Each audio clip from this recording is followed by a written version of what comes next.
Selanjutnya, hadirin yang kami muliakan, kita sambut Bapak Gatot Subiargo dari Direktorat Pengembangan Promosi Investasi yang akan memaparkan penyusunan IPO, pengembangan kawasan wisata kesehatan, medical tourism. Kepada Bapak kami persilahkan.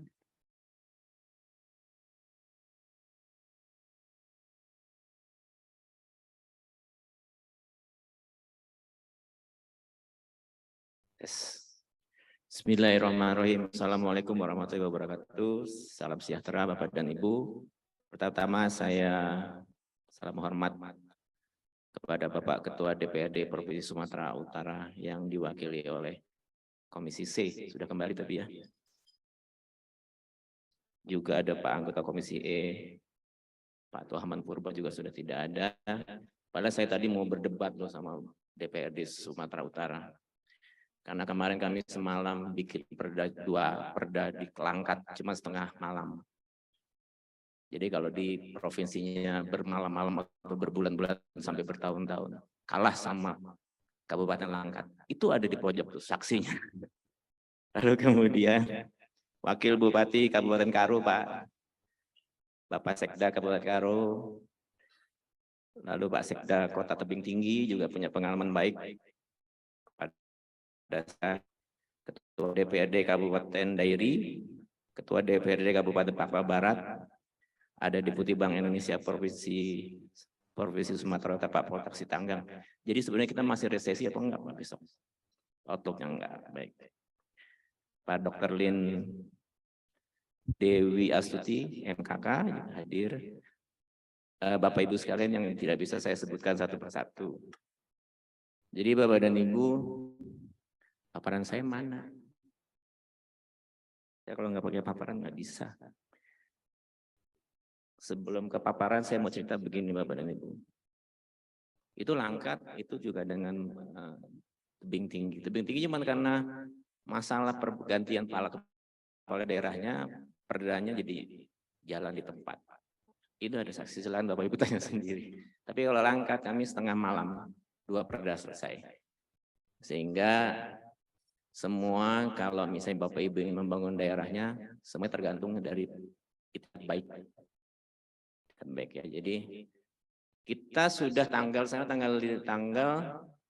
November ya Bu Siti ya. Bapak dan Ibu, kalau kita seminggu yang lalu 2 November itu ulang tahunnya 2 tahunnya adalah Undang-Undang Cipta Kerja. Undang-Undang 11 tahun 2020. Ya. 2 tahun lahirnya Undang-Undang Cipta Kerja yang diundangkan dan ditetapkan bareng 2 November 2020. Sudah 2 tahun. Dan direview terus sama DPRD. Terus pertanyaannya adalah berhasil enggak? Dan jawabannya adalah tidak. Karena tanya nih, berhasil enggak? Jawabannya tidak. Bapak Ibu bayangkan begini. Undang-Undang Cipta Kerja itu menugaskan seluruh pemerintah, pusat, daerah, bangsa Indonesia kan, rakyat Indonesia, karena kan undang-undangnya itu untuk satu, cipta kerja. Jadi fokus pemerintahan pusat dan daerah ketika membangun, gimana caranya cipta kerja, menciptakan kerja. Ya. Lalu dengan cara apa? Satu dengan cara pemberdayaan UMKM, diberdayakan. UMKM-nya di daerah, kabupaten, kota, provinsi. Satu nih, jadi banyak orang dulu alergi dengan cipta kerja. Karena Omnibus Law, walaupun memang salah gitu ya. Tapi kan alergi. Padahal sebenarnya tujuannya dan visinya, misinya itu betul-betul jelas gitu. Saya bukannya membela ya, saya termasuk salah satu orang yang awal berdirinya itu saya berdebat dengan Menko Marves malah. Salah Pak ini Omnibus Law ini, bukan mekanisme peraturan perundangan di negara kita. Gitu. Tapi kan tetap jalan kan. Tapi sekarang sudah diundang kan kita wajib menjalankannya kan dari sumpah ASN kan, taat dan patuh kepada peraturan perundangan gitu kan, itu kan susahnya kita kan. Dan kelebihannya undang-undang kata sebagai negara hukum kan, ketika sudah keluar produk hukumnya ya harus kita patuhi kan. Lalu yang kedua adalah pembenahan namanya ekosistem investasi. Diperbaiki ekosistem investasinya pusat dan daerah dan kemudahan berusaha. Sudah ada PP 5 2021 tentang pelayanan perizinan kemudahan berusaha di kami di pusat, namanya perizinan berusaha berbasis risiko. Bapak dan Ibu di pusat, kabupaten, kota, provinsi sekarang ketika pelayanan perizinan berusaha merem Bapak dan Ibu, merem aja, main kartu, gitu. Izin terbit sendiri. Jadi daerah sekarang ini nggak ada kerjaannya. Itulah efek dari namanya digitalisasi. Tadi diluncurkan digitalisasi kan, sebentar lagi banyak pengangguran. Semuanya serba digital, serba mudah menghilangkan peluang kerja orang. Tapi terciptalah namanya tugas fungsi yang baru, profesionalisme baru. Itu tantangannya. Yang dikerjakan tetap sama, tapi terciptalah namanya profesionalisme baru. Karena sudah ada digitalisasi. Ya. Itu yang terjadi sekarang. Jadi Bapak dan Ibu di daerah ya, gara-gara cipta kerjanya, pelayanan perizinan, udah merem aja, nggak usah diproses, tinggalin aja itu mesin namanya OSS RPA. Jawab sendiri. Izin datang sendiri. Sepanjang perusahaannya, pengusahanya, investor itu apply izin, terus kemudian diabaikan oleh Bapak dan Ibu, jawab dia. Ya. Karena yang kami minta kepada daerah adalah notifikasi saja. Silakan notifikasi setiap ada izin yang masuk di daerah Bapak dan Ibu. Bapak Ibu kan malas notifikasi izin keluar. Jangan khawatir. Lalu kemudian namanya yang kan pertama adalah PIPM, pengembangan iklim penanaman modal, atau perencanaan. Bapak Ibu suka bilang perencanaan bidang-bidang penanaman modal ya, urusan penanaman modal di daerah ya, PIPM. Kedua ketika bicara kemudian promosi. Yang ketiga tadi saya lompat pelayanan perizinan kan, tadi izin nggak diapa-apain datang sendiri gara-gara cipta kerja. Yang keempat namanya DALAX, pengendalian pelaksanaan penanaman modal, yang kaitan dengan realisasi investasi. Bapak dan Ibu abaikan saja itu perusahaan yang ada di daerah. Realisasi investasi targetnya masuk terus. Semuanya sistem jalan. Sehingga dengan adanya cipta kerja, namanya mekanisme dan ekosistem investasi itu sebenarnya sudah otomatis bagus. Gitu. Nggak bisa lagi ada orang yang mau main di bawah meja terkait dengan itu.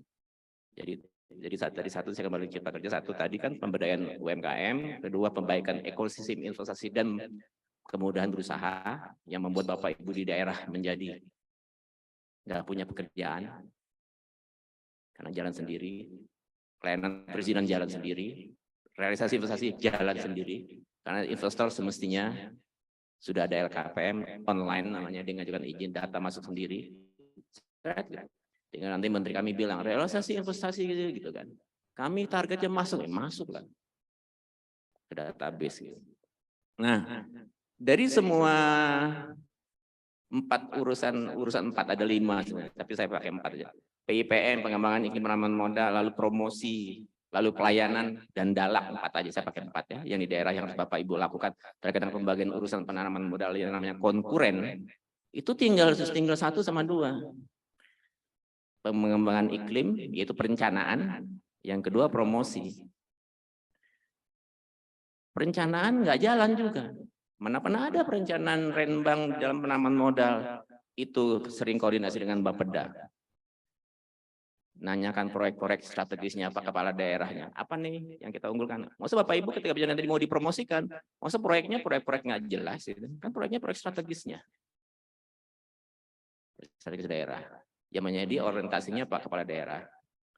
Sehingga ketika kemudian itu perencanaannya nggak jalan, lalu promosi kan, nggak punya barang hebatnya. Sehingga kemudian dipromosikan apa? Kalau pameran di daerah-daerah madu. Kita bicara promosi investasi, tapi yang dipamerkan madu, batik, sendal, kacang. Bu Siti kan ketawa. Kopi. Itu pameran perdagangan. Coba deh. Saya sering diundang pameran promosi investasi. Atau kadang-kadang suka dari bidang promosi investasi di kami di daerah, Pak kami sedang pameran promosi Pak di Jakarta Fair diundang. Nanti saya datang saya mau lihat. Yang dipamerkan madu. Oh ya udah Bu, karena abang banyak saya bilang gitu. Itu karena apa? Karena nggak jalan di dalam renbangnya, PIPM-nya. Nggak pernah koordinasi. Kenapa PIPM-nya? Nggak pernah koordinasi. Nggak pernah tahu RPJMD-nya apa, nggak tahu. Kepala daerah itu apa. Apa itu Bapeda ngerjain apa, nggak pernah tahu. Padahal itu semua siklus. Ketika jelas barangnya, produknya, dari PIPM, dari renbang tadi. Saya kadang-kadang di sini suka dipastikan namanya renbang. Ya. Karena renbang itu koordinasi kemana-mana. Koordinasi soal iklim investasinya, insentifnya dia tahu, kasih tahu. Terus kemudian jadilah Pak ini gitu, binatangnya X gitu. Lalu oleh promosi dibuatkan iPro. Saya sih lebih setuju iPro, Pak. Bukan ready for use. Use itu kan berarti siap dioperasikan. Kan ditawarkan kepada investor. Maksudnya offer. Dan itu ada undang karena itu Perpres 16 tahun 2012. Identifikasilah bidang-bidang usaha di daerah yang siap ditawarkan. Proyek investasi daerah yang siap. Perpres 16 tahun 2012 tentang RUPM. Sehingga kalau daerah sekarang nggak punya iPro, sudah melanggar Perpres sebenarnya. Kita semua daerah itu mengabaikan nggak punya iPro, nggak punya anggaran buat iPro karena nggak punya tahu bahwa itu ada Perpres yang mengatur itu. Ini nggak main-main sebenarnya. Akibatnya apa? Bapak Ibu nggak punya barang. Nah kemudian ketika datanglah investasi itu kemudian datang mengajukan izin yang sudah sekarang merem gitu kan, Bapak Ibu nggak usah kerja lagi. Itu harusnya kan diberi red carpet. Juga nggak masa bodoh karena tidak pernah dipromosikan. Sebenarnya kan orang pelayanan, apa yang kau promosikan hari ini DBD gitu kan. Pada Bu Siti, apa yang kau presentasikan deh? Oh, barangnya mengenai kawasan rumah sakit di tebing gitu. Langsung dikawal sama pelayanan ketika masuk izin tadi diberi red carpet. Itu siklusnya. Semuanya itu bersiklus. Tapi di daerah tuh setiap bidang-bidang berantem sendiri masing-masing mengkip kerja sendiri. Lalu datanglah kembali sudah izin masuk cempleng. Orang ininya, orang dalaknya sudah masuk apa? Sudah rumah sakit. Itu yang dipromosikan kemarin sama tuh unit promosi. Langsung difasilitasi supaya jadi realisasi. Itu yang sebenarnya diminta oleh Undang-Undang 23 2014 tentang urusan Bapak terkait dengan penanaman modal di daerah konkuren. Urusan wajib, konkuren, terakhir namanya DPM PTSP. Sehingga kalau saya suka kedatangan, saya kepala daerah suka datang ke saya, Pak kami ingin membangun nih Pak, lalu apa yang kami harus lakukan? Saya pasti nomor satu saya akan bilang, bubarkan DPM PTSP. Pasti begitu, karena nggak jalan. Di daerah yang punya promosi bidang cuma hanya PTSP, PM. Pariwisata, perindustrian itu sudah nggak punya. Ketika bicaranya mungkin ya promosi sasaran wisata ya, destinasi wisata ya. Tapi ketika bicara proyek, dan itulah proyek kepentingan Pak Kepala Daerah untuk membangun, hanya PTSP. Tapi akibatnya kepala daerahnya pada nggak membuat proyek. Gara-gara PTSP juga nggak pernah menagih. Sehingga saya bilang, kalau misalnya kembali lagi, saya bilang, apa sih Pak? Bubarkan saja PTSP. Itu pasti nomor satu kalau saya itu. Kalau saya misalnya ditanya ya, Pak Wakil Bupati nanya sama saya deh Pak. Pak saya mesti ngapain dengan Karo Pak? Bapak tanya kan, saya bilang bubarkan itu. Rumahkan Pak. Iya, dan itu sampai semua daerah Pak. Gitu. Nanti Pak, Bapak saya tarik ke pusat Pak, yang khawatir. Gantiin saya. Saya kan nggak gitu, Pak, jahat gitu. Gitu. Jadi itu kembali lagi Undang-Undang Cipta Kerja ya. Tadi 1, 2, 3. Yang ketiga adalah mengenai proyek strategis daerah. Tadi kan pertama kaitannya dengan pemberdayaan UMKM. Kedua adalah ekosistem investasi dan kemudian berusaha sudah terjadi, sudah sentralistik. Semuanya kita sudah sentralistik. Jangan bicara lagi otonomi daerah sama saya. Saya kasih tahu pasalnya. Ya sudah sentralistik kita. Semuanya sudah terpusat. Karena kita sudah jenuh. Pak Presiden maksud kita sudah jenuh terkait dengan yang namanya kewenangan diberikan di daerah itu malah makin macet, makin mampet. Ease of doing business nggak pernah dapat. Akibatnya sudah omnibus law. Ya, yang ketiga adalah tadi bermain usaha, lalu ekosistem pemberdayaan dan kemudian berusaha. Yang ketiga adalah proyek strategis daerah yang kemudian bisa diangkat menjadi proyek strategis nasional. Apa itu proyek strategis daerah? Proyeknya kepala daerah. Bapak Ibu kepala daerah ingin membangun daerahnya, tentu punya aja proyek-proyek yang dikerjakan yang ada di RPJMD-nya. Cuman yang terjadi sekarang, RPJMD-nya tidak pernah ada namanya target investasi. Akibatnya apa? Ngutak-ngutik APBD aja. Tadi kan Pak Tuahman Purba, siapa lagi bilang investasi tadi ya, Pak Wakil Bupati malah sampai tuh investasi kami perlukan untuk ini. Sekarang saya tanya Pak Wakil Bupati deh Pak, kita sebagai sesama saudara ini, Bapak punya target investasi nggak di RPJMD Bapak? Nggak ada, saya belum baca sih. Tapi nggak ada. Tadi punya target mengentaskan kemiskinan sekian. Target mengurangi laju angka pengangguran sekian. Kemudian apalagi PDRB sektor ini naik sekian. Apakah bisa dijawab dengan APBD? Enggak. Itulah makanya harus ada target investasi. Itulah kenapa Cipta Kerja gitu. Jadi harusnya ketika dalam RPJMD-nya sisihkan itu terkait dengan namanya target APBD yang kaitan dengan kesejahteraan masyarakat, apalagi itu. Yang kalau dalam DPMP itu biasanya hanya untuk sosialisasi, untuk BIMTEK, untuk BIMSOS yang nggak pernah ada menyentuh proyek investasi, nggak pernah bikin proyek nggak punya duitnya kok, gitu kan. Terus kemudian ketika bicara kami harus membangun rumah sakit, kami harus membangun jalan, kami harus membangun pasar, itu semuanya dijawablah dengan investasi, sehingga harus punya target. Ketika ada target investasi, bicara namanya kemudian proyek. Ketika ada proyek, lahirlah iPro.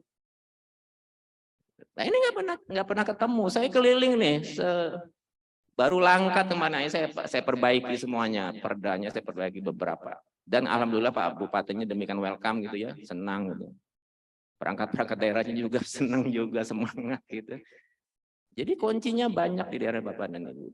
Jadi kalau misalnya kemudian gara-gara investasi nggak jalan, yang cuma hanya propaganda kita bicara pidato, itu karena Bapak Ibu nggak punya namanya target investasi di dalam RPJMD.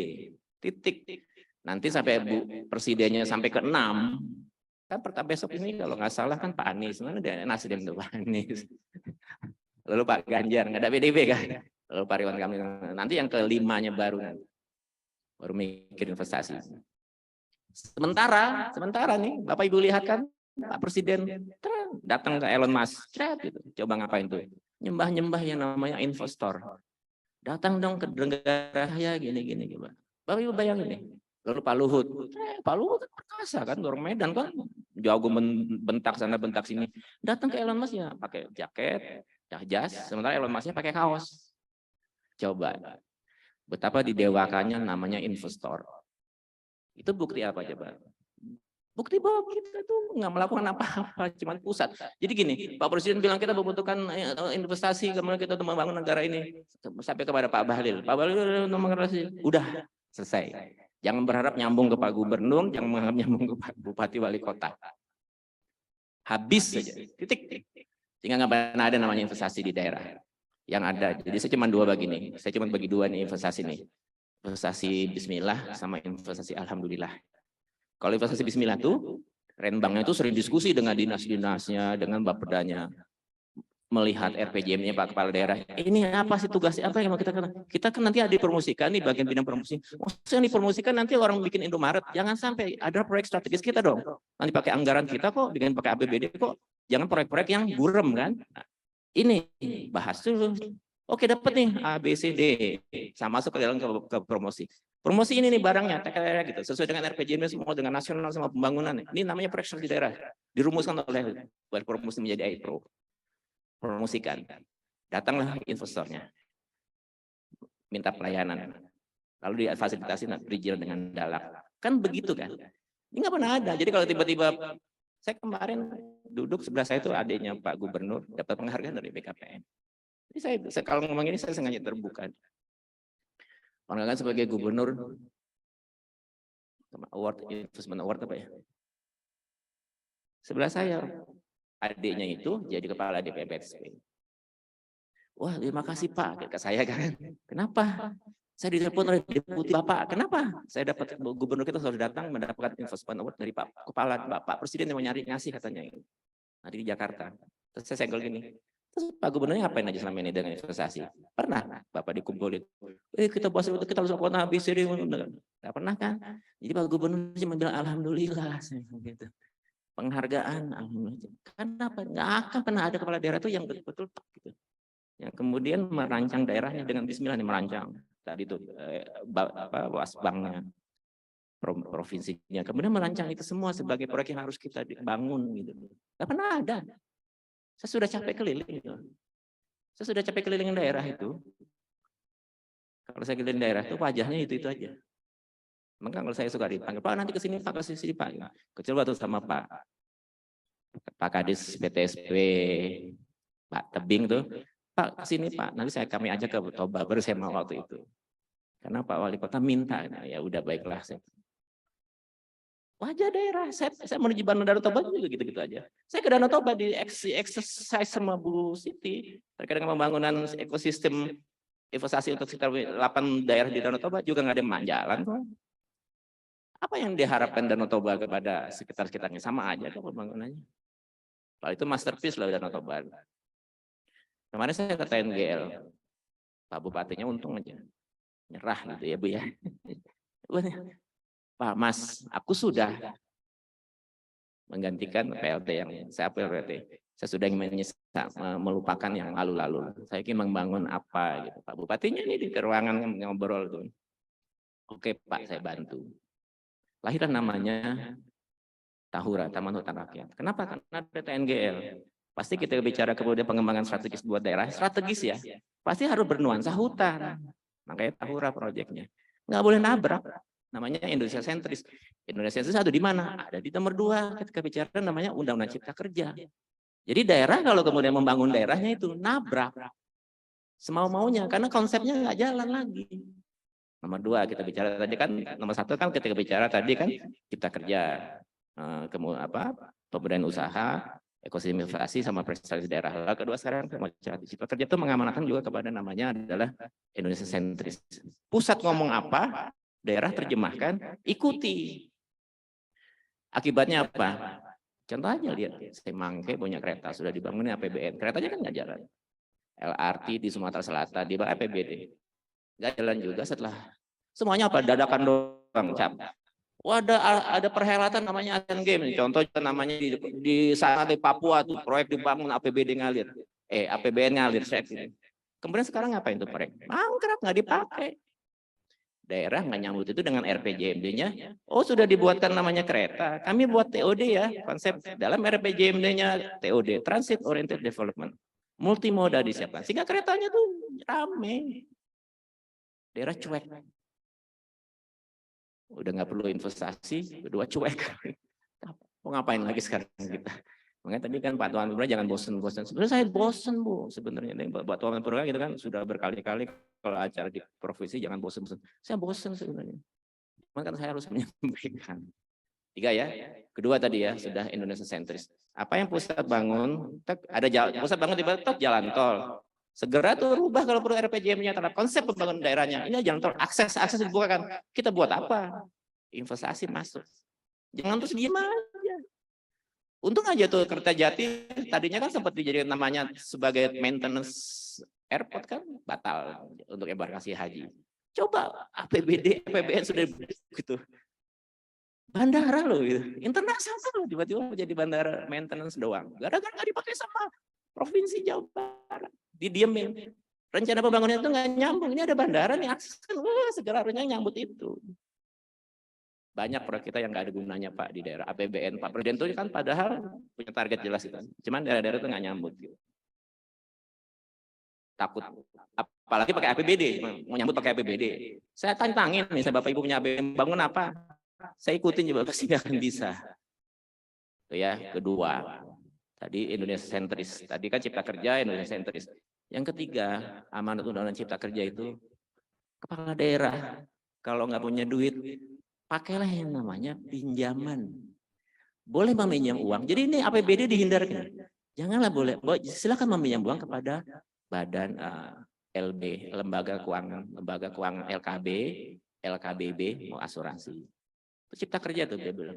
Nggak punya duit nih mau investasi, pinjam sana, ngutang sana lah bahasanya Betawi itu, ngutang sana kepada LKB atau kepada pemerintah daerah lain, pinjam atau kepada LKBB, asuransi dan lain-lain financial institution gitu. Yang ketiga apa disuruh? Pakai jaminan proyeknya, buat namanya di underlaying namanya jaminan proyek itu untuk menjadikan namanya obligasi hutang pemerintah daerah kepada masyarakat. Dibuatkan obligasi, sukuk obligasi ya. Jadi misalnya mau bangun rumah sakit nih, hitung underlying asetnya secara investasi 10 triliun, pecahkan ke dalam obligasi, lempar ke masyarakat, dapat buang bangun, hasil dari rumah sakit itu kembalikan lagi tadi obligasi tadi. Sampai disuruh itu coba bayangin, 3 itu yang namanya proyek strategis daerah. Tapi nggak pernah ada mau ngerjain. Coba deh, buktikan pada saya Cipta Kerja itu sukses. Oh saya ngerjain ini Pak, kita pernah underlying project kami atau kami punya APBD Pak, kami buatkan iPro, gitu. Atau kami Indonesia sentris Pak, kami coba deh. Itu aja. Bapak Ibu dari Bapeda kan ada nih, kasih tahu saya. Dan selama ini saya nggak pernah dapat feedback, nggak Pak. Jadi gitu. Jadi saya tuh suka sedih jadinya. Pak Presiden udah kurus gitu. Saya nggak tahu habis ini saya juga sudah kurus gitu kan. Gimana? Untung Pak Faisal juga kurus gitu loh. Untung kita semua orang-orang yang senang bekerja yang prihatin itu semua kurus. Gimana? Kita gimana coba? Coba deh. Nanti saya akan paparkan RPJMD-nya Pak Gubernur sini. Untung aja nggak ada. Pak Gubernur dari fraksi apa ya? Pak Gubernur fraksinya apa ya? PKS. Untung kan Pak Nasdem sudah pulang. Besok akan jadi santapan rohaninya Pak Nasdem tuh. Kegagalan. Saya kasih tahu. Saya aja bisa kasih tahu nih kegagalan Pak Gubernur ini. Dari RPJMD. Saya kasih tahu. Barangkali ya dari Bapak Ibu dari dinas yang bergerak menghubungi Pak Gubernur, Pak target Bapak ini nggak punya APBD kan Pak, yuk pakai investasi. Yang penting ada progres investasi masuk, minimal ada itu Pak. Minimal Bapak ikut BKPM, ada 9 kantor cabang di luar negeri, ada BI juga. Kita promosi Pak. Mengenai hasilnya nanti aja yang penting kita sudah ada progres itu Pak. Misalnya, kalau nanti santapan rohaninya Pak DPRD, saya kasih paparan. Jadi gitu.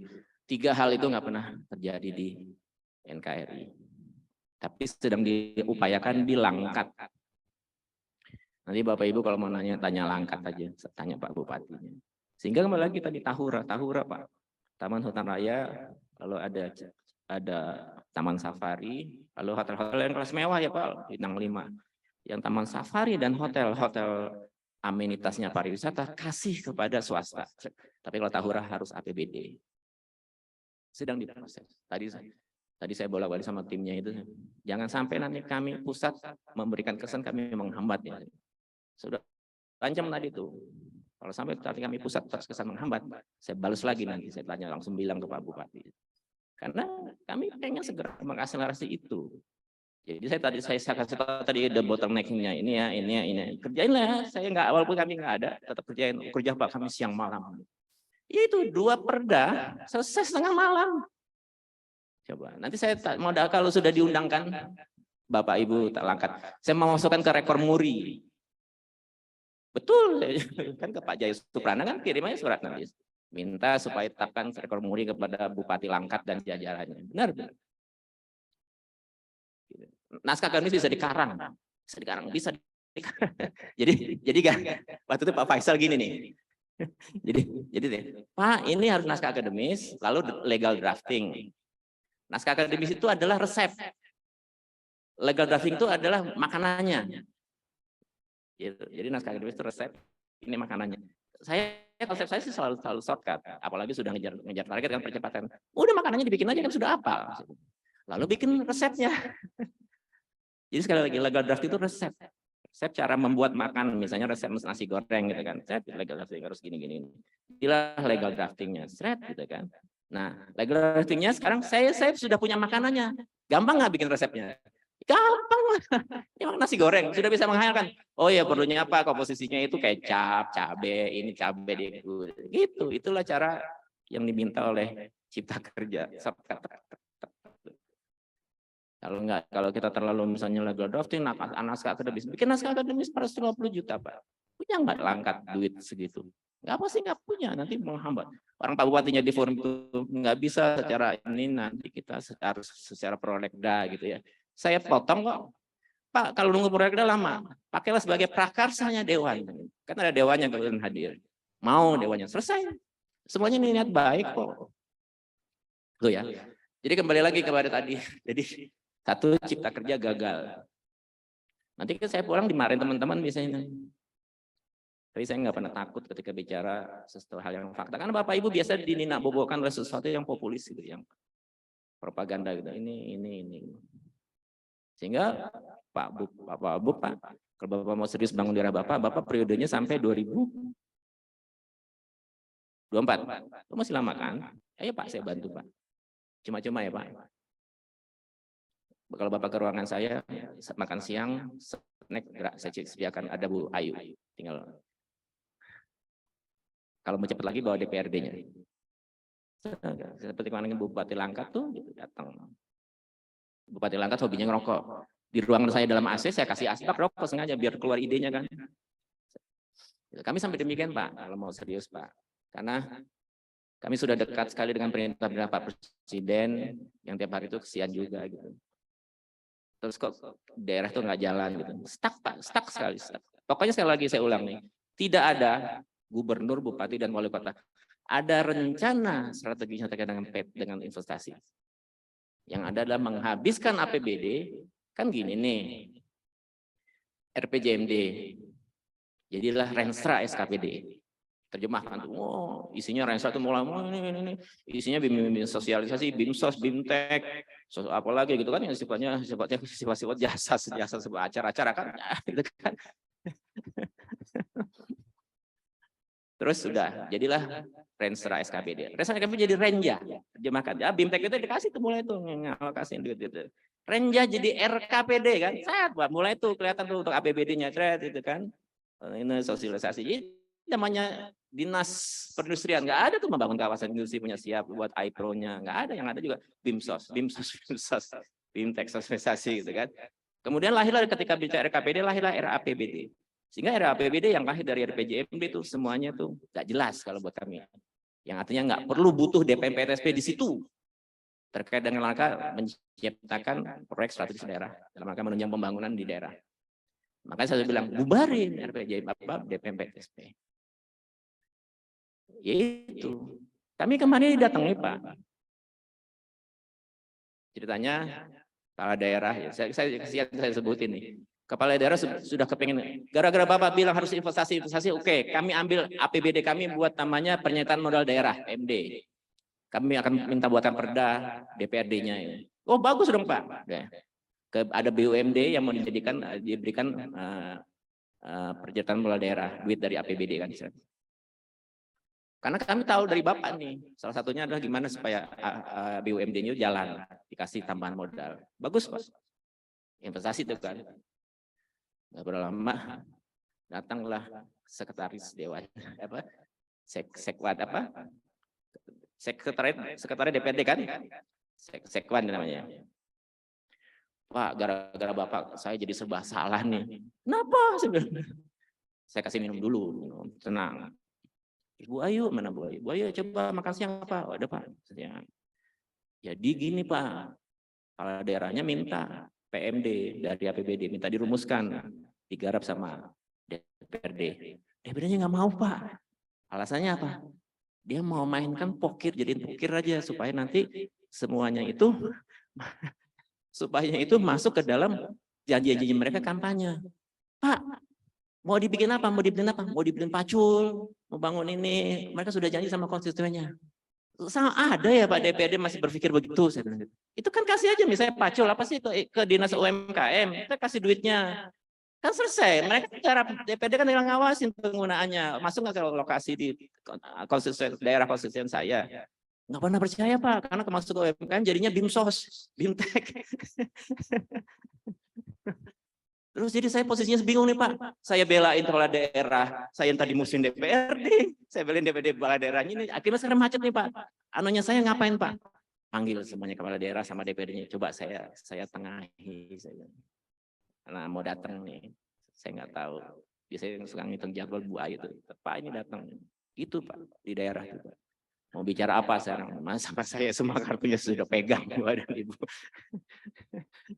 Jadi kalau misalnya investasi nggak berkembang, nggak akan. Ada daerah bilang kami mau bangun investasi sekarang, pasti itu investasi yang datang itu investasi alhamdulillah nggak pernah dirancang, tiba-tiba ada pengusaha yang tiba-tiba tertarik dan dia niatnya dia sendiri lalu dia bangun dan berhasil maju daerah itu namanya investasi alhamdulillah yang tidak pernah dirancang oleh DPMPTSP dengan Bapeda dengan perangkat daerahnya kepada daerah itu sendiri. Jadi investasi cuma dibagi dua, investasi alhamdulillah bismillah sama investasi alhamdulillah. Cipta kerja itu fakta Pak. Jadi kalau misalnya Pak Faisal kan lagi bikin proper ya Pak. Nanti di proper Bapak bilang investasi dibagi dua, investasi bismillah sama alhamdulillah. Biar yang nguji Bapak propernya mengelaborasi itu Pak, kan pasti dia bingung Pak, nggak ngerti kan. Itu aja yang Bapak utak-utik gitu. Gitu. Gitu. Jadi demikian. Bapak dan Ibu preambul saya, jadi ketika bicara kemudian hari ini kita rumah sakit, ini juga ada masalah saya. Saya bicara rumah sakit dari sisi bidang usaha yang harus disiapkan oleh daerah. Nanti saya kasih tahu daerah ini siapnya di mana. Ada data saya. Lalu kemudian Menko Marves, Kementerian Pariwisata, Kementerian Kesehatan, tiba-tiba menyerang saya. Oh ini nggak begitu, begini. Akhirnya sekarang waktu itu saya pakai peraturan. Kalau sudah pakai bicara peraturan baru berhenti, bisa diam. Hari ini saya mau presentasikan pada Bapak Ibu peraturan terkait dengan apa itu wellness tourism atau medical tourism. Mau dibawa kemana? Provinsi Sumatera Utara, wellness-nya atau medicalnya. Kalau ke wellness siap nggak? Kalau ke medical siap nggak? Tuh hari ini. Karena kaitannya ke bidang usaha yang Bapak Ibu harus bangun atau Bapak Ibu dorong dengan adanya investasi. Baik, jadi ini lagi ada overview, ada kebijakan sektor kesehatan, ada kebijakan sektor pariwisata, ada sumut kawasan wisata dan medis dan wisata kesehatan, lalu ada ilustrasi kalau bicara namanya pariwisata kesehatan. Saya ambil dari Malaysia. Lagi overview. Ketika bicara wisatawan, kan namanya ketika bicara kan turis pariwisata. Akhirnya saya kalau pakai undang-undang, padahal yang datang itu orang luar negeri kan. Dia nggak akan taat kepada undang-undang kita. Akhirnya saya pakai teorinya dari terjemahan dari PBB, United Nations World Tourism Organization ya. Kita bicara namanya definisi dari pengunjung atau visitor mancanegara. Jadi kalau ada orang asing ke sini ke Indonesia atau ke negara lain, kalau kita pakai undang-undang nggak berlaku kan, karena mereka nggak paham undang-undang kita. Pakai ini definisi. Apa yang disebut dengan wisatawan sampai dengan pelancong? Beda. Kalau wisatawan atau wisatawan atau turis, dia tuh tinggal kunjungan orang asing ke sini yang tinggal lebih dari 24 jam, nggak sampai 1 tahun. Ini namanya turis. Definisinya PBB, UNWTO. Tapi WTO bukan World Trade Organisasi, tapi tourism. Tuh, sampai 12 bulan. Dengan tujuannya cuma dibagi 2. Satu pesiar, satu lagi hubungan dagang. 2 aja, orang datang, pesiar, hubungan dagang sudah disebut sebagai turis. Orang asing ini ke sini kan, nanti besok ada G20 kan, banyak tuh turis datang. Karena dia hubungan dagang. Jadi besok kalau yang datang tuh para presiden-presiden ke sini, kita sebut turis, kita panggil, hey turis, selamat datang turis. Karena pakai definisi dari UNWTO. Jadi satu pesiar, satu lagi hubungan dagang. Pesiar itu leisure, berlibur, rekreasi, mengunjungi. Kalau hubungan dagang itu bisnis, profesional, menghadiri pertemuan, konferensi, atau kongres. 2 itu aja ketika bicara turis. Tapi kalau bicara pelancong, itu orang senang transit doang. Orang asing datang transit doang, nggak sampai 24 jam, dia udah pergi lagi di bandara, dia transit. Itu namanya baru pelancong. Jadi sekarang punya 2 nih istilah, turis atau pelancong. Yang kita bahas sekarang adalah turis, wisatawan, bukan pelancong. Tapi kalau pelancong jadi devisa, bagus nggak bagus. Pelancong biasanya kan bebas pajak kan belanjanya kan. Kalau kita belanja kan ada waktu bebas pajak kan. Sebenarnya membangkitkan juga untuk sektor perdagangan. Jadi 2. Versi dari UNWTO ya. Lagi Pak. Nah lalu oleh Pak Presiden diterjemahkan begini. Kalau gitu selama masa kepemimpinan saya, RPJMN 2020-2024, ya, saya punya obsesi nih kata Pak Presiden gitu. Yaitu melalui peningkatan diversifikasi jenis pariwisata. Jadi gimana meningkatkan nilai tambah ekonomi? Kan banyak tuh macam-macamnya. Tapi terkait dengan peningkatan diversifikasi jenis pariwisata, Presiden itu punya 3 sampai 2024. Wisata alam, yang di ekowisata, wisata bahari, wisata petualangan, lalu ada wisata budaya, yaitu heritage tourism, sejarah gitu ya. Lalu kemudian wisata buatan, MICE, cruise, kebugaran. Jadi kalau Bapak Ibu ingin mengembangkan di daerah Bapak Ibu sesuai dengan Sadi Indonesia sentris, 3 ini masuknya jadikan target daerah. Lalu Pak Presiden punya obsesi, itu kenapa Pak Bupati Langkat kemarin saya masuk ke sini. Jadi kalau besok proyek tahurannya groundbreaking yang targetnya itu bulan Februari, ya kan? Tapi kalau misalnya bulan Februari nggak di groundbreaking sama Pak Bupati, saya pergi ke daerah lain. Nanti Pak Presiden diminta untuk menghadiri groundbreaking itu karena apa? Karena sesuai dengan targetnya Pak Presiden. Nih yang itu tuh. Terkait dengan destinasi pariwisata yang akan dikembangkan mencangkup 25 destinasi ekowisata berbasis kawasan hutan. Masuk tahura itu. Jadi kirim undangan kepada Pak Presiden. dari Pak Bupati. Dalam rangka peresmian groundbreaking dari Tahura, kami berharap agar Presiden hadir. Nah, kenapa? Karena sesuai dengan namanya visi misinya beliau tuh. Terkait dengan destinasi pariwisata yang akan dikembangkan mencakup 25 destinasi ekowisata berbasis kawasan hutan prioritas. Kawasan hutannya masuk kan? Lalu 16 taman bumi. Kalau misalnya kemudian kenapa salah satunya geopark Kaldera Toba itu kemudian selalu jadi anunya kita karena memang masuk ke dalam 16 taman bumi. Dan serta 6 wisata bahari. Ini nih Pak Presiden. Sehingga Indonesia sentrisnya adalah ketika Bapak berlokasi di lokasi-lokasi yang ditetapkan oleh Pak Presiden ini, mari kita kembangkan. Sentrisnya nyambung. Jadi kalau misalnya TNGL, Taman Nasional Gunung Leuser, Langka itu sebelahnya ingin kembangkan buat daerah, namanya KPPN Bulangta ya. Ya, KPPN Bulangta, ya Tahura.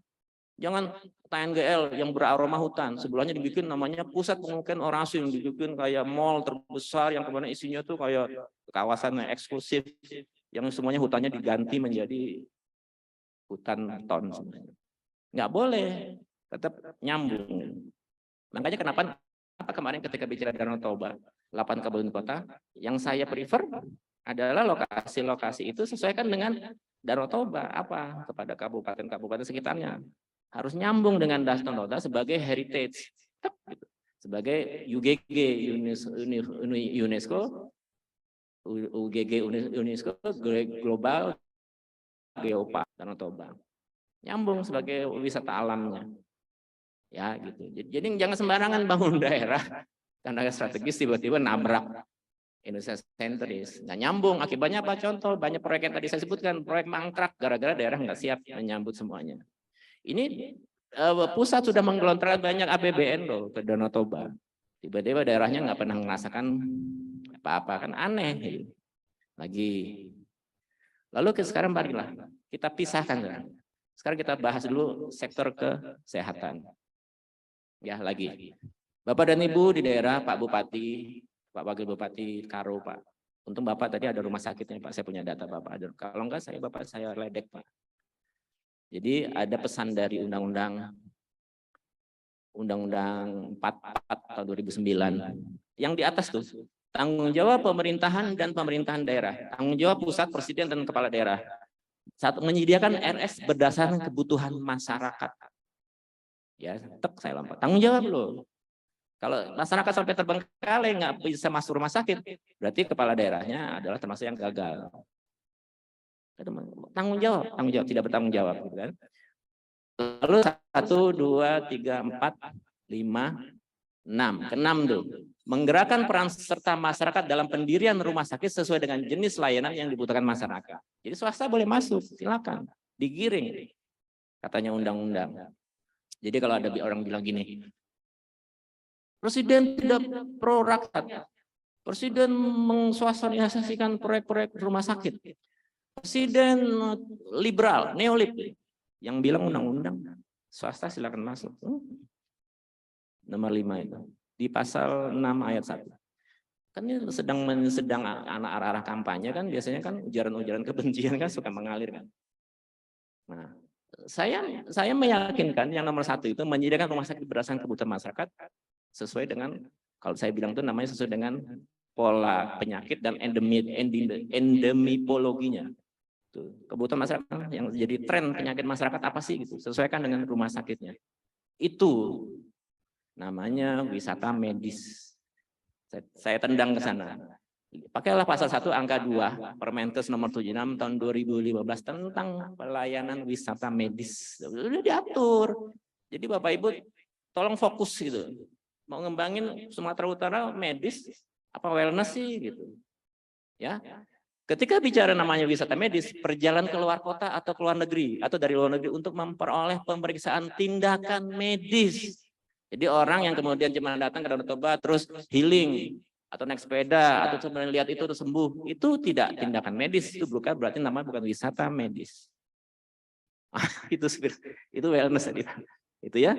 Kenapa ada memperoleh pemeriksaan, tindakan dan atau pemeriksaan kesehatan di rumah sakit. Jadi harus ada rumah sakitnya dulu. Nanti saya kasih tahu rumah sakit persebaran rumah sakit kita di Sumatera Utara sehingga yang cocok menjadikan medical tourism yang mana saja. Saya kasih tahu nanti. Bapak Ibu bisa ketawa sendiri deh. Gitu. ya. Dan atau pemeriksaan lainnya di rumah sakit. Ya, jadi memperoleh pemeriksaan tindakan medis, memperoleh pemeriksaan tindakan medis dan atau pemeriksaan kesehatan lainnya di rumah sakit ya. Jadi kalau ada Bapak Ibu datang cuma ke spa itu bukan wisata medis, bukan wisata kesehatan. Ya. Saya mulai bagi-bagi. Kenapa? Kami di pusat itu masih belang-belonteng artian ini. Buat saya penting, kenapa? Dengan adanya verifikasi ini. Jadi saya tahu yang saya undang, investasi yang saya harus dorong adalah ini. Kalau dari kesehatan saja, wellness, ya spa sudah cukup. Kasih outbound sudah cukup. Kasih jogging track sudah cukup. Di destinasi wisata. Dikasih bicycle track, Pasekda tuh seneng bicycle kan. Pasekda kan dulu kan sering kita ngobrol. Pak Arif, ya kan, seneng naik sepeda kan, saya mau diajak dengan beliau. Itu sudah cukup. Wellness, tapi ketika bicara wisata medis dia tidak masuk ranah definisi itu. Sehingga karone, Bapak mau ngembangin apa? Wisata medis atau kesehatan? Oh Pak, wisata medis, rumah sakit ya saya tanya, rumah sakitnya apa? Enggak ada Pak, wassalam kalau enggak ada. Karena Bapak punya rumah sakit itu ada aturannya. Kita lihat lagi ini rumah sakit. Tadi sebenarnya saya mau berdiskusi sama Pak Tuhaman Purba. Saya sudah punya data banyak ini. Pak, jadi gini Bapak dan Ibu. Rumah sakit. Ini bicara namanya rumah sakit khusus. Kenapa saya yang kasih contoh rumah sakit khusus? Karena inilah yang untuk medical tourism. Jangan lagi bicara rumah sakit umum. Ya, sekali lagi. Kalau bicara medical tourism, bicara namanya rumah sakit khusus. Dengan layanan, tambah lagi rumah sakit khusus dan dengan layanan unggulan. Teknologi kesehatannya dipakai nanti apa? Saya sebenarnya mengundang Pak Terawan itu. Terawan punya teknologi kesehatan, orang dicuci otaknya, brainwashing. Dan nggak ada di mana-mana itu. Dan sampai dia dibully sama ID kan. Padahal itu teknologi kesehatan dan dia layanan unggulan, masuklah kategori itu. Cuman saya nggak diakui ID. Nah, ini. Jadi silakan bikin, jangan yang umum ya, yang satu jangan. Jadi bikinlah rumah sakit khusus ibu dan anak, rumah sakit mata, rumah sakit gigi dan mulut, ginjal, jiwa. Tadi kan minta apa ini kan? Jiwa, infeksi, rumah sakit THT, bedah leher, paru-paru, rumah sakit jantung, pembuluh darah itu semuanya. Dan ketika bicara namanya wisata, medical tourism bicaranya adalah rumah sakit tipe A atau B. B nanti ada, B atau C saya lupa, tapi nanti di paparan berikutnya. Rumah sakit dibagi dari kelas A, B, C, D, dan D. Jadi tidak boleh yang D. Jadi kalau Bapak Ibu ingin menjadikan medical tourism, jangan bangun rumah sakit tipe D. Kalau nggak salah A atau B. Nanti di paparan berikutnya saya lupa. Nah, bidang usahanya jelas di situ. Jadi kalau nanti buat iPro-nya, tunjuk bidang usahanya langsung KBLI sekian. Karena OSSRBA itu sudah mendefinisikan KBLI. Apa yang mau dibangun itu ada 85, 85, 101, nggak mungkin puskesmas kan yang 851, berarti adalah yang RS swasta. 86103, nah, pasti RS swasta masuk ke KBL 86123. Ketika bicara B, lihatlah ada kapasitas minimal rumah sakitnya. Tuh, PMA minimal punya 200. Kalau kemudian rumah sakit Ibu Dana punya 75 tempat tidur. Itu nanti ada kaitannya dengan DED yang Bapak Ibu bikin. Detail engineering design, struktur bangunannya kan harus punya 75 tempat tidur. Bisa jadi bertingkat bisa gitu kan. Jadi nanti yang paparan tadi nanti harus jelas. Kami mau membangun rumah sakit khusus apa? Otak atau ortopedi. Ketika bicara ortopedi minimal 75 kan. PMA 100 malah tuh. PMA 100 minimal. 100 tempat tidur cek gitu. Berarti itu 100 tempat tidur, berarti blok plan-nya sama DED-nya 100 tempat tidur. Dengan biaya investasinya jadi jelas apa yang harus dialokasikan. Dari sini aja sudah mulai kita mengarah. Ya, jadi bidang usaha untuk medical tourism sudah jelas ini. Kecuali yang umum. Pakailah nomor 2, 3, 4 sampai 15. Jadi kabupaten kota kalau mau mendirikan sebagai destinasi medical tourism, bangunlah itu. Dari mulai ibu anak, mata, terus sampai dengan pembuluh darah. Epidemiologinya dicek, tren penyakitnya. Sesuaikan dengan rumah sakit khusus. Rumah sakit khusus dan ada lagi dengan layanan unggulan, ada unggulannya. Jadi kalau misalnya rumah sakit otak, unggulan kan, panggil Pak Terawan dengan teknologi cuci otak di situ. Laku. Karena sampai sekarang yang daftar di Pak Terawan tuh pada apa namanya itu? Kalau ngantri itu apa tuh? Ngantri. Teman saya kena stroke, ngantri. Coba dibuat di sini. Pak Terawannya kita panggil. Di rumah sakit otak itu, nomor 12. So, dunia datang ke sini. Menjadikan kita sebagai pusat dari medical tourism. Ya, nyambung ya ketika bicara kesehatan lagi. Ini yang dengan namanya wisata medis. Tadi sudah Pak Tuaman, terus saya lihat paparan kan, wah masuk nih barang. Karena beliau kan dokter kan. Syarat ketika penyelenggaraan wisata medis, satu layanannya pra RS selama di ES dan pasca RS. Pra RS berarti digabungkan wisata silahkan. Pasca RS digabungkan wisata itulah silahkan. Yang nggak bisa adalah ketika selama di RS. Ya, jadi layanan rumah sakit untuk wisata medik itu ada dibagi 3. Pra, selama, dan pasca. Sehingga ketika bicara wisatanya bisa masuk di pra dan di pasca. Sebelum dia daftar, kapan tindakan medisnya? Bapak jalan-jalan dulu nih, sekarang Bapak sudah satu paket dengan kami, wisata medik, Bapak habis ini ke sini. Udah ke sini keburu mati lagi kan? Batal selama di RS. Atau setelah masa pemulihan, dia sudah dioperasi, sudah bisa jalan, Pak silakan. Sekarang Bapak wisata wellness-nya. Dia tambah sehat cepat. Jahitan-jahitannya itu segera kering, sembuh karena dia senang, happy gitu kan, leisure gitu, bahagia. Jadi itu. Jadi ketika mengembed dari layanan wisatanya, embedlah dengan pra dengan pasca. Lalu siapa penyelenggaranya? Nggak bisa sembarang. Harus minta ketetapan dari Menteri Kesehatan. Jadi Bapak sekarang nih, kami mengklaim bahwa Karo sebagai wisata medical. Rumah sakitnya sudah ditetapkan oleh Pak Menteri Kesehatan belum sebagai rumah sakit wisata medis. Kalau enggak usah. Nggak usah berharap lalu kemudian nyebar-nyebar brosur bahwa Karo rumah sakitnya ini nggak guna. Bapak belum punya. Kayak Tahura kemarin kan saya minta Pak Bupati kirim surat ke Kementerian KLHK, Kementerian Kehutanan dan Lingkungan Hidup untuk ditetapkan Tahuranya sebagai kepada menteri. Tetap gitu. Pusat. Kan saya udah bilang Indonesia sentris kan, Indonesia terpusat sentralistik kan. Jadi apa-apa pusat. Tuh. Lalu kemudian memenuhi syarat administrasi dan syarat teknis tuh tadi 26. Apa yang disebut administratif itu 1. Izin operasionalnya rumah sakit kelas A dan B, tadi yang A dan B. C nggak masuk, D dan nggak masuk. Jadi kalau rumah sakitnya Pak Karo, Pak Bupati, Wakil Bupati Karo, itu A dan B, Bapak bisa minta penetapan dari Menteri Kesehatan. Dengan catatan ada layanan unggulan. Dengan catatan itu adalah RSK. Kalau bukan RSK, cuma RSU, lupakan saja. Ya kan? Makanya nanti terakhir saya mau meminta Pak Faisal mimpin namanya peta jalan, Pak. Mau dibawa kemana ini Sumatera Utara? Ya roadmap. Bisa buat taban proper loh Pak itu. Peta jalan itu hasilnya peta jalan rumah sakit wellness atau medical atau dua-duanya nggak apa-apa. Iya. Nanti kumlot apa? Super kumlot gimana Pak?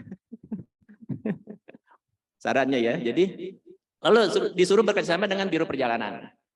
Karena kan satu paket di embed kan. Lalu kemudian layanan unggulannya harus punya. Adalah rumah sakit khusus spesialistik. Layanan unggulannya apa? Tadi rumah sakit otak khusus, ketika kemudian layanan unggulannya adalah namanya brainwashing. Tuh. Ini syaratnya ketika bicara mau bikin rumah wisata medis. Jadi nggak boleh sembarangan. Lalu syarat teknisnya sumber daya manusia, sarpas, peralatan ya, nggak saya bahas lah. Lalu biaya yankesnya, layanan DRS selama DRS, lalu kemudian diinformasikan secara transparan. Udahlah, nggak usah saya. Pendaftarannya bisa melalui rumah sakit tersebut atau bisa melalui biro perjalanan. Jadi ada biro perjalanan yang punya paket itu, Bapak Ibu, saya mau wisata medis, nanti biro perjalanan yang ngatur itu semua. Sudah embed, berarti sudah terintegrasi. Kalau enggak, jangan berharap lagi. Nah, diuji aja. Cek biro perjalanan yang terbesar di sini. Cek, saya mau wisata medis di sini. Kalau dia bilang enggak ada, berarti memang kita belum siap. Karena sudah harus diinformasikan. Kita cuman hanya propaganda doang. Sumatera Utara adalah destinasi wisata medis. Ketika kemudian dikontak kami, Pak mau berobat ini biro perjalanan, oh nggak ada, nggak tahu, nah, berarti belum siap. Kayak lagi, ini medical tourism contohnya tuh. Jadi siapapun akan sehat kalau kemudian susternya kayak gitu. Kan ada sentuhan kesehatannya kan. Kalau saya pun sakit apapun, ketika susternya kayak gitu, memandangnya mesra kayak gitu, sehat. Ya kan? Jadi harus ada sentuhan rumah sakitnya. Jadi nggak bicara ada di spa gitu ya. Tuh. Lagi. Lalu sekarang kita bicara, tadi kesehatannya sekarang pariwisata. Nanti terakhirnya ujungnya siap nggak Sumatera Utara jadi medical tourism atau wellness tourism.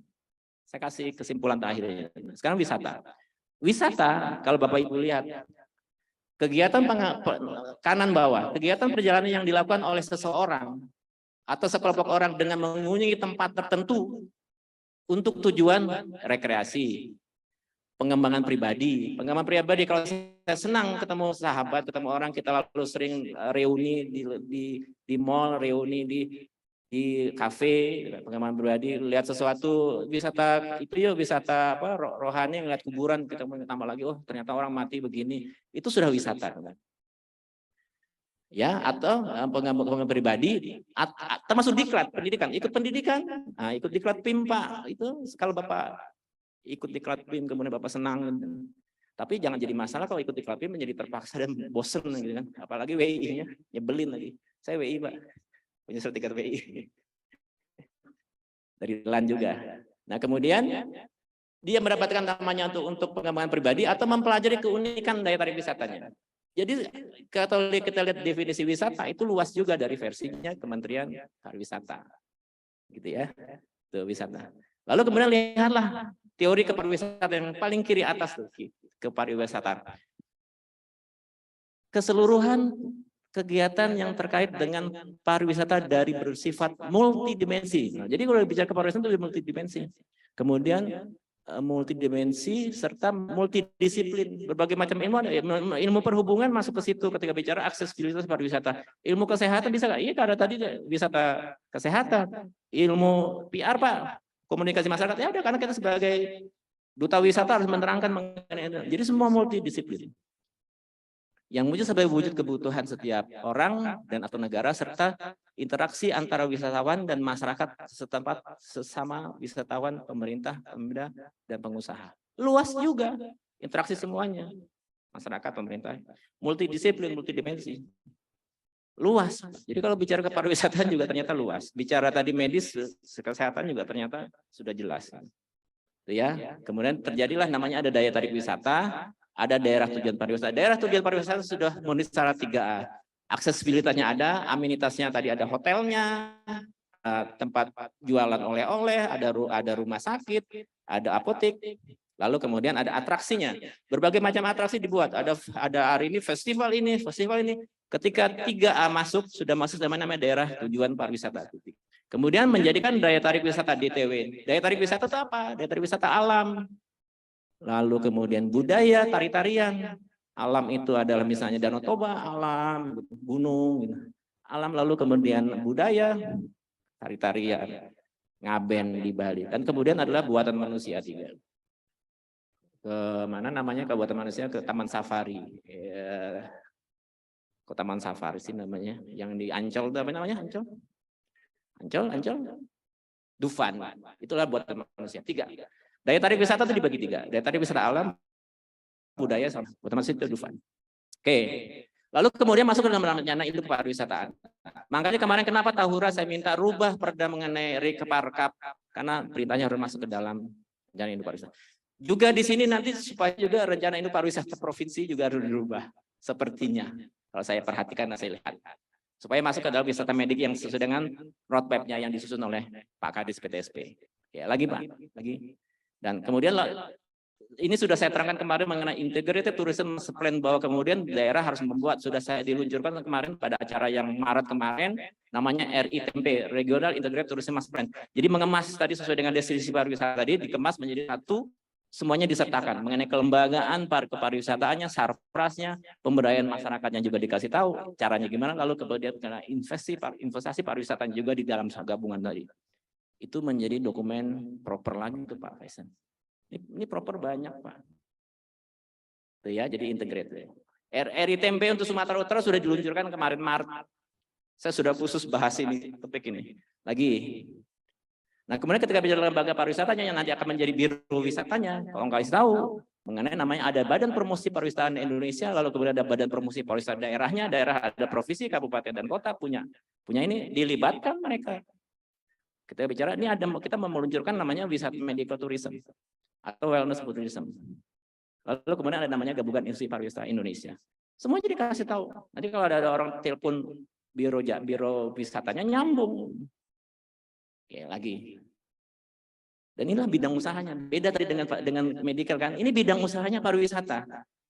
Mau dirikan hotel, mau dirikan spa, mau dirikan namanya usaha wisata tirta. Total ada 83 bidang usaha. Tadi kalau pariwisata tadi medical tadi ada satu cuman kan wisata rumah sakit swasta aja kan. Kalau ini ada 83. Jadi investasi pengusaha atau bidang usaha mana yang mau dibangun. Jadi nggak bisa sembarangan. Makanya kemarin saya berdebat dengan Kementerian Marves dan Kementerian Pariwisata. Saya cuma mau ngasih tahu ini ada bidang usahanya mau mana yang dikembangkan di daerah. Jangan asal ngomong kita wellness medical tourism, kita medical tourism. Ya siap ya medicalnya gitu. Kita mau wellness siapnya tuh yang kiri atas usaha spa tuh kiri atas. Spa-nya udah bagus. Tuh. 83 bidang usaha kan banyak. Sehingga itu kan ketika masuk ke dalam namanya peta jalannya yang mana yang kita pilih gitu. Tuh, jadi kalau saya kan berpikirnya dari hulu ke hilir ya, end to end gitu. Kadang-kadang kalau di pusat tuh cuma hanya bicara makro saja. Wow, ini terus program terus gitu kan. Populisme gitu kan. Ketika diterjemahkan tuh nggak bisa jalan. Ini saya sering berdebat nih gitu. Bukan dengan Bapak dan Ibu, dengan di pusat gitu. Ini lagi. Ini yang namanya wellness tourism contohnya tuh. Yang paling kanan atas tuh kesukaan kita semua nih kaum pria kan gitu, di Bali. Ada yang melihat gunung ya tuh, oh Allah Maha Besar ya, terus langsung sehat yang kiri atas. Kalau yang itu sedang yoga gitu. Itu contohnya. Beda kan? Dari sini kita tahu ada benang merah yang membedakan ketika bicara medical tourism sama wellness tourism. Lalu kita mau yang mana? Gitu.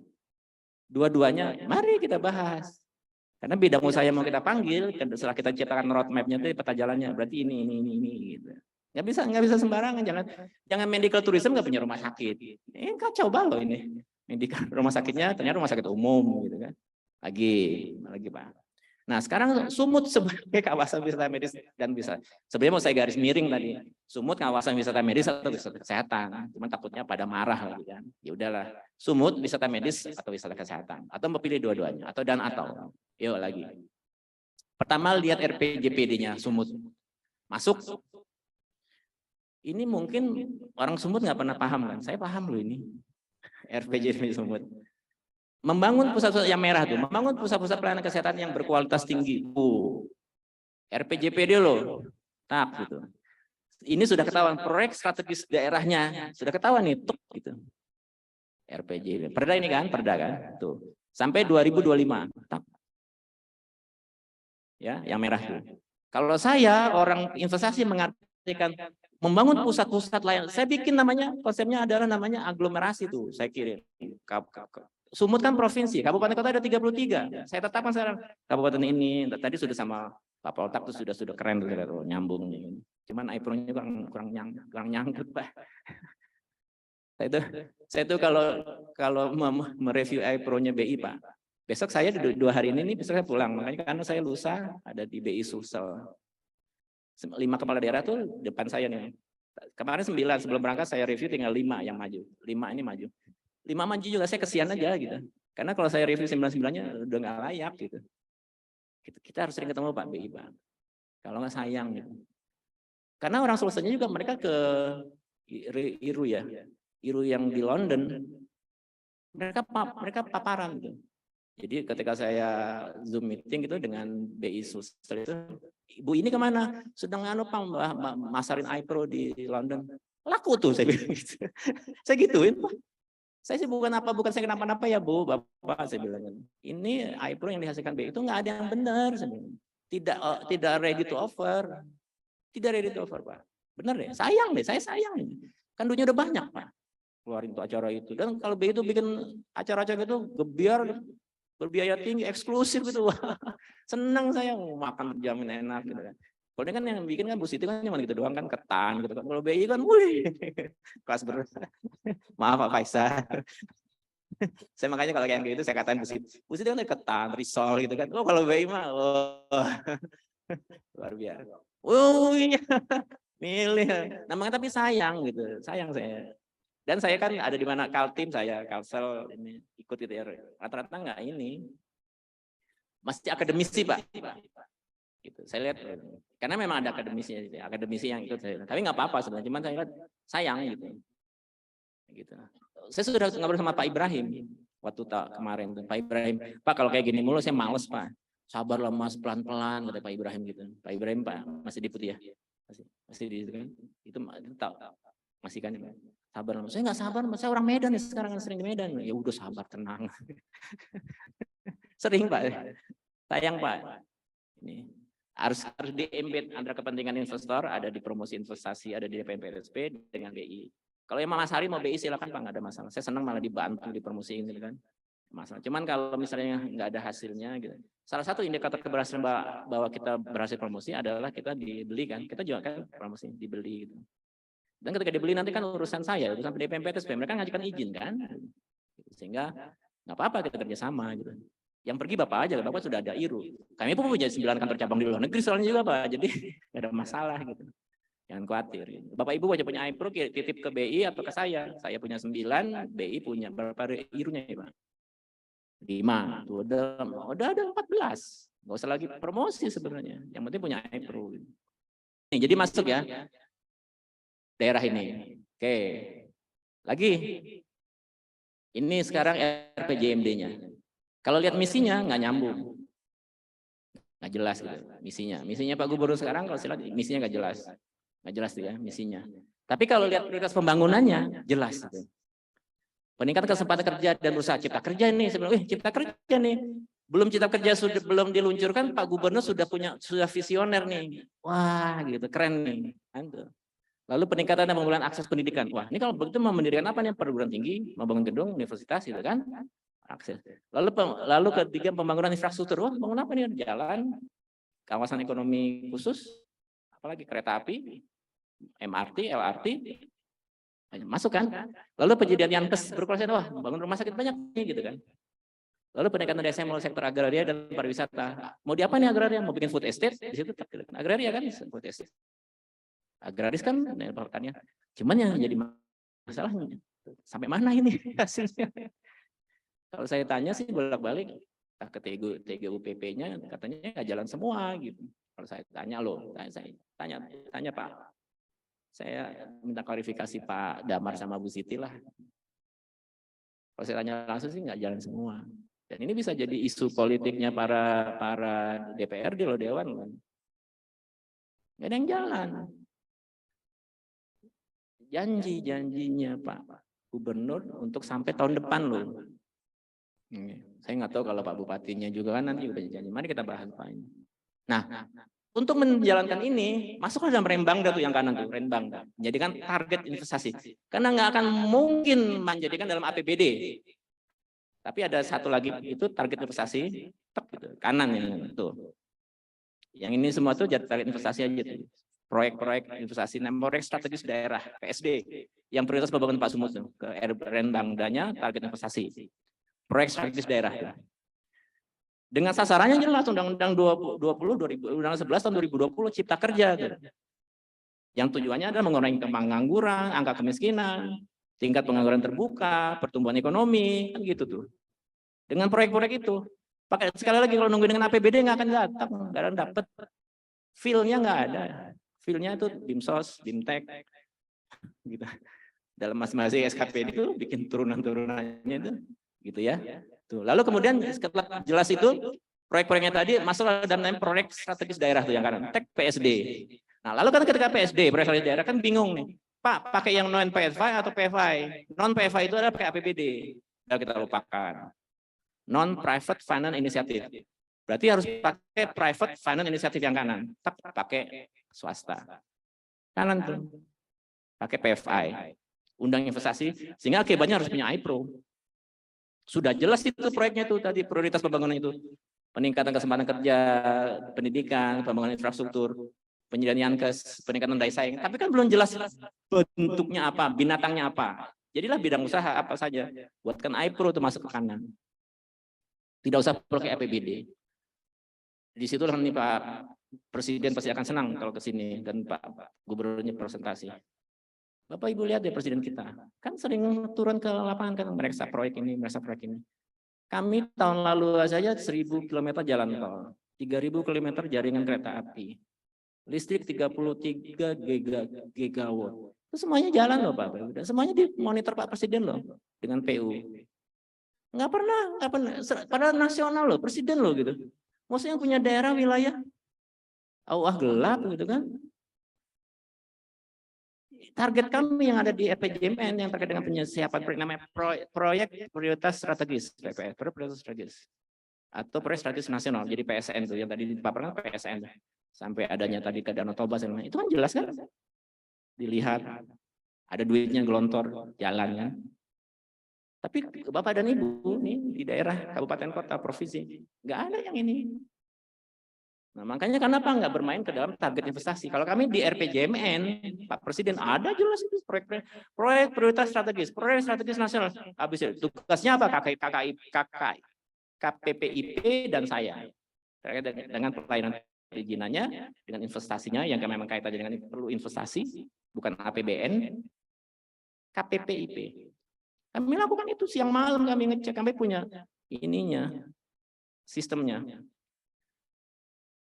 Tapi mudah-mudahan sudah diluncurkan sistem semut tadi yang tadi pakai, mudah-mudahan membantu ini. Lagi. Nah ini Riparprov Provinsi Sumut yang harus diperbaiki karena poinnya adalah kesalahannya adalah nggak jelas mau kemana, Riparprovnya provinsi nggak jelas kemana, sekali lagi nggak jelas. Perbaiki kemudian tuntas ketika kemudian memang mau sektor wisata medisnya. Seperti kemarin Riparprov Kabupaten Langkat jadi jelas ada Tahura, ada kawasan wisata jelas dengan ini.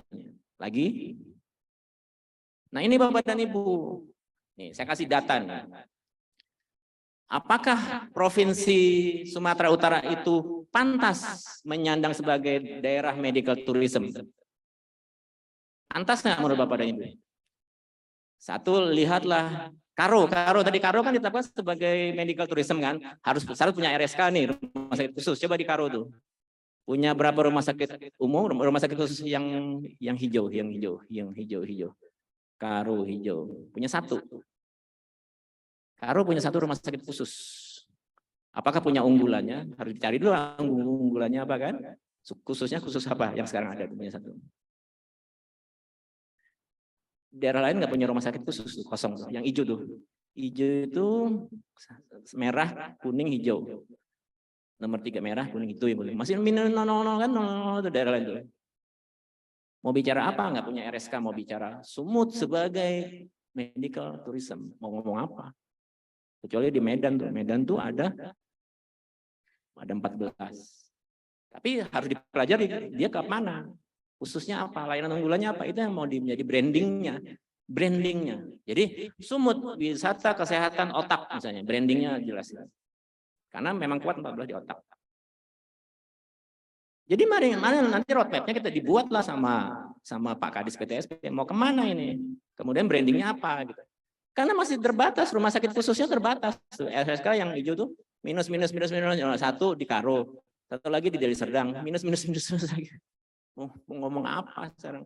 Kalau kita mengklaim dirinya Sumut bersaing dengan Malaysia gitu. No, katanya Pak Baltak, no. Ya. Ini 2021 data ini. Jadi kalau misalnya tiba, ada apa yang lagi diri ini belum terbangun lah gitu. Mari kita jadikan Sumut sebagai wellness tourism. Yo, data yang berikutnya nih, wellness. Ada namanya KSPN tuh, Tapanuli Utara, Toba gitu ya, KSPN. Coba lihat hotelnya aja deh. Satu kabupaten kita mau jadikan wellness, harus punya hotel kan. Hotel berbintang dong. Maksudnya nggak losmen. Ditambah sakit dong orang kena kutu busuk, gatal-gatal, harus bintang 1, 2, 3, 4, 5 gitu kan.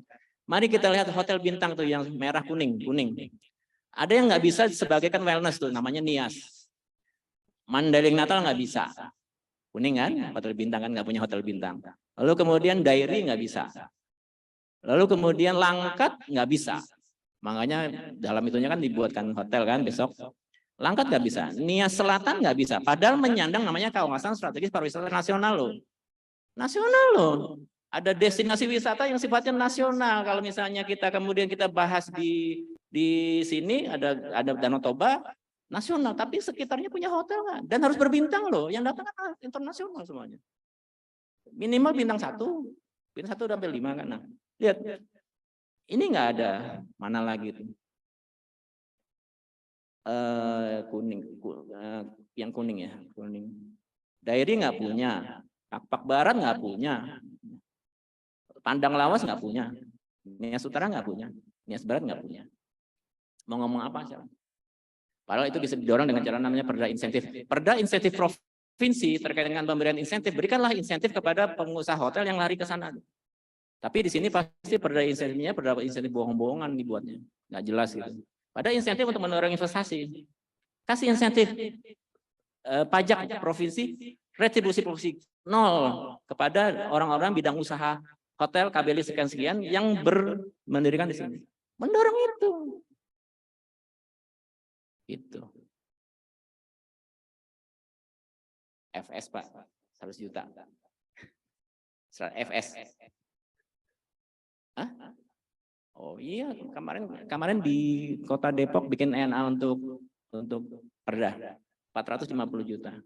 Depok digagalkan karena menetapkan syariah di Kota Depok. Depok Pak. Jadi membuat perda yang nggak sesuai kewenangannya. Oh iya. Kalau mau bikin Pak di biro hukumnya kumpulin aja ke BKPM gratis Pak. Kalau Bapak nggak punya anggaran. Malah Bapak belum datang udah jadi. Itu contoh Langkat itu. Belum datang udah jadi. Kita lihat, makanya ketawa-tawa tuh happy gitu. Karena Allah itu memberikan rahmatnya di mana orang itu punya niat baik gitu ya.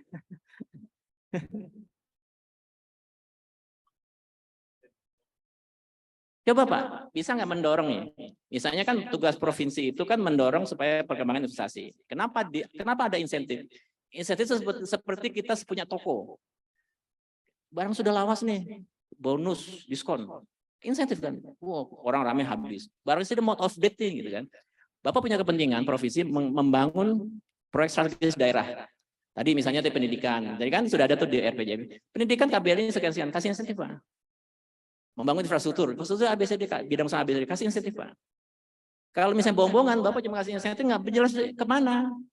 Bapak ini daerah-daerahnya ada yang miskin Pak, miskin, nggak punya hotel. Kasih Pak. Oh dia nggak punya hotel ya. Kasih bidang usaha KBLI bintang 5 misalnya 68110 kan. KBLI sekian 5 jika berdiri di Nias, terus insentif pajak provinsi 100%, 0%, bebas retribusi 0%. Nanti kabupatennya juga ngasih juga, tambah lagi orang makin bersemangat. Bukan. Jadi ada di Undang-Undang 1 2022. Ada kewenangan daerah itu ada pajak dan retribusi daerah. Di dalam Undang-Undang Cipta Kerja itu diminta pajak retribusi daerah itu nolkan atas dasar kepentingannya daerah. Nolkan Pak. Kepentingan daerah kan proyek strategis daerah yang tidak merata pembangunannya.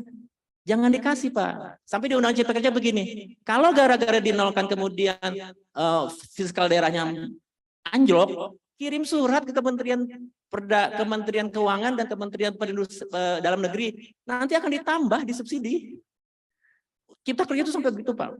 Udah nggak usah, fiskal daerahnya ambrol, gara-gara 0%, retribusinya 0, pajaknya 0, dijamin Pak gini, kirim surat ke Kementerian Keuangan, ke Dirjen Perimbangan Keuangan Daerah dan Kementerian Dalam Negeri, kasih tahu, nanti ditambah Pak transfernya. Sampai gitu Pak. Kenapa? Karena namanya insentif dan gunaan investasi daerah itu adalah kemudahan berusaha, sudah dianggap di dalam Cipta Kerja. Ini kemudahan berusaha ya. Nah, makanya supaya mudah, diiming-iming itu. Ini nggak punya hotel, kok diem aja. Provinsi rancang perda insentif bohong-bohongan. Satu aja. Menjadi strategis daerahnya apa, Pak Gubernur? Itu kasih insentif, Pak. Bebas pajak, retribusi terkadang proyek-proyek itu. Kalau kami nyusun, kemarin perlangkat gitu sampai kami selesai. Apa misinya, Pak Bupati? UMKM mikro kecil, bidang usahanya ini kasih. Oh, sudah on the track. Itu yang itu nggak bohong-bohongan, Pak. Yang langkat. Tapi saya nggak tahu setelah dengan DPRD-nya nggak melawan nggak? Positif berarti hamil kalau positif kan? Sudah dibahas di berapa kali konsultasi publik tinggal. Sudah draft konsultasi publik, tapi mereka sudah paham itu, tinggal diundangkan. Mau diundangkan kapan, Bu? Di berita daerah kan rencananya, Bu? Di akhir tahun perdanya. Iya kan kita bahas naskah akademiknya kan sejam, setengah jam ya kelar kalau yang itu nggak saya abaikan, Pak. Makanya kemarin di target itu saya jelas yang dia anunya saya nih, saya bilang nih hari ini kelar gitu. Ketika daerah saya tahu ada birokratisasi lagi kan, makanya sampai akhir Desember tetap, Pak. Termasuk Bapak mungkin provinsi coba deh. Bunyi nggak perdanya insentif daerahnya? Nyambung dengan proyek strategisnya Pak Gubernur. Apa saja KBLI-nya tanya sama Pak Damar. KBLI apa sih misalnya infrastruktur? Apa yang dengan bidang misalnya ini. Mau lokasi di mana? Jadi infrastruktur yang berlokasi di sini kasih insentif. Potong pajak dari retribusi. Nah, itu nggak bohong, benar. Sehingga kita investor tinggal lari ke sana, langsung. Itu kira-kira cara pembelian. Jadi insentif berdasarkan strategis daerah, karena kemitraan, karena prioritas buat daerah itu, bidang usaha yang prioritas buat daerah itu.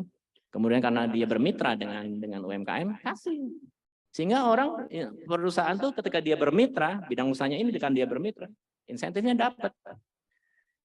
Sekali lagi, sampai Cipta Kerja bilang, kalau bokeh fiskalnya gara-gara itu, bokeh nih daerah, minta ke pusat.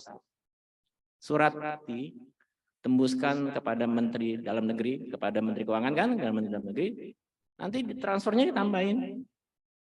Mau undang-undang mau bohong lagi. Nah sekarang ini ilustrasinya wisata kesehatan. Saya ambil contoh ini adalah yang saya kutip, yang saya tiru adalah di Malaysian Healthcare Travel Council (MAHTC). Ada wadah khusus, ada lembaga khusus yang menangani soal wisata kesehatannya di Malaysia. Sampai mereka membuat namanya Malaysia Healthcare Travel Industry Blueprint sampai 2025. Mereka sudah membuatkan blueprint di Malaysia. Tuh. Mereka bekerja dengan 79 rumah sakit Malaysia. Ya. Jadi ada lembaga khusus. Tadi saya kasih tahu lembaganya, lembaga daerah promosi kan, salah satu bisa dipakai di situ. Atau dinas kesehatannya, atau dinas pariwisatanya, membuat launch khusus. Dalam rangka konsepnya adalah sampai membuat lembaga khusus yang menangani itu. Ya, itu.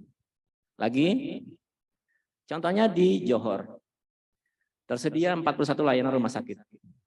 Biayanya paket, harga mulai 1,2 juta. Kemudian setelah itu mereka diajak keliling ke Legoland, wahana bermain populer Johor Bahru City, sampai kemudian Kota Tinggi. Kota Tinggi itu kayak gitu, mereka diajak keliling, wisata wellness-nya itu. Contoh Johor Bahru, sampai ke kedai kopi, disuruh lihat. Ketika bicara namanya Johor sebagai health tourism. Memadukan antara wisata dan layanan health screening dan medical check up. Itu Johor. Lalu kemudian lagi Selangor. Ada 46 rumah sakit. Kemudian paket kesehatannya mulai 1,3 juta. Juga layanan health screening dan medical check up-nya, kemudian daya tarik wisatanya ada di Sky Mirror, ada Malaysia, mereka diajak keliling ke sini. Itu bicara di Selangor. Lagi di Sarawak, harga paketnya 1,4 juta itu. Lalu kemudian destinasi unggulannya adalah Borneo Cultural Museum, hutan hujan Sarawak, Taman Gunung Malu, dan Lincoln Profile. Itu contohnya. Dan ketika bicara namanya hospital center yang di Sarawak tuh ada datanya segitu. Kemudian ketika bicara wellness centernya dia punya itu datanya. Aditya Spa Kucing ada ini. Dia paparin, dia siapkan itu. Lalu kemudian lagi di ujung saya mau cerita gini. Satu, rumuskan peta jalannya segera. Kalau tanpa peta jalan, kan kita masih bimbang nih. Sehingga dengan peta jalan jelas. Kalau gitu kami mengambil dua, antara wellness sama medical. Tapi dengan kesiapan nanti daerah-daerah yang kami tetapkan sebagai medicalnya, rumah sakitnya adalah ini. Sehingga akan mengundang investor di situ, sehingga dikasih insentif dan investasi daerah. pemberian insentif nanti segera datang ke situ. Memang tidak bisa sekarang, karena lihat tadi data kan, masih menyedihkan kan kalau kita sekarang mempropagandakan diri kita Sumatera Utara sebagai wisata kesehatan basisnya. Lalu integrasikan peta jalan tersebut ke dalam rencana induk pengembangan pariwisata Provinsi Sumut yang tadi saya sebutkan yang banyak salah. Diintegrasikan ke situ. Lalu di situ ketahuilah dengan bidang-bidang usahanya, susunlah iPro. Sepanjang iPro bidang usahanya tidak menyangkut barang milik daerah, makanya iPro-nya silakan langsung dipromosikan ke 1, ke 5 IRU-nya BI dan ke 9 IPC-nya BKPM. Selesai. Bisa nggak akhir tahun ini jalan? Bisa. Roadmap-nya tinggal silahkan dibuat. Tadi sudah peta kekuatannya daerah kabupaten kota sudah kita tahu. Mau dibuat apa kita sepakati, maunya apa sudah jelas roadmap-nya, mau kemana arahnya. Lalu kemudian integrasikan ke dalam RIPAR, Prof. Bikin iPro. Gitu. Kalau sekarang masih acak-acak. Jangan berharap sekarang kita mengklaim diri kita Sumatera Utara sebagai basis untuk wisata kesehatan di sini. Jangan. Padahal Kemenko Marves bilang, wah Sumut. Kemudian pariwisata juga bilang, oh ya ini. Enggak siap. Belum ada. Pakai data. Demikian Bapak dan Ibu. Ada lagi tidak? Oh, selesai. Saya akhiri. Silakan kalau ada yang ingin bertanya. Kalau tidak ada, wassalamualaikum warahmatullahi wabarakatuh.